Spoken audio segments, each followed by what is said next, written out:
কাকে দিয়ে খুন করিয়েছিলেন, কার কার নাম বেরিয়েছিল। আজ গভর্নমেন্ট চেঞ্জ হলেও মনে রাখবেন, আমি তো সবটাই জানি। বাংলাদেশ থেকে একটা বড় খুনিকে এসটিএফ অ্যারেস্ট করেছিল, জেনে রাখুন। যা নিয়ে বাংলাদেশে অনেক রেভলিউশন হয়েছিল। অন্য দেশের কথা আমি বলছি না, আমার বলার অধিকার নেই, কিন্তু আমি যেটা বলছি পয়েন্টটা। তারপরে তারা মেঘালয় দিয়ে বাংলায় চলে আসে।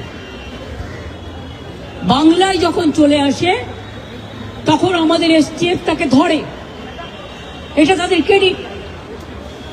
তারপরে হোম মিনিস্টার নিজে আমাকে ফোন করে বলছেন, এতদিন তো কই আমি বলিনি, মুখ করিনি, আজকে অত্যাচারের শেষ সীমায় গেছেন বলে।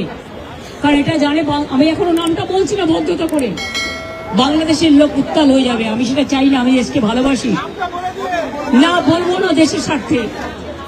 কি বললেন, आप थोड़ा आपको बंगाल पुलिस को बोल दो ये बात बाहर में नहीं कहने के लिए, ये देश के लिए है। কাকে দিয়ে খুন করিয়েছিলেন, কার কার নাম বেরিয়েছিল। আজ গভর্নমেন্ট চেঞ্জ হলেও মনে রাখবেন, আমি তো সবটাই জানি। আমার হৃদয়টাই একটা কথা ভান্ডার, তথ্য ভান্ডার, সত্য ভান্ডার। আমি তো সম্পদের ভয়ে কর্মীদের জলে ভাসিয়ে দিয়ে দল ছেড়ে চলে যাব না।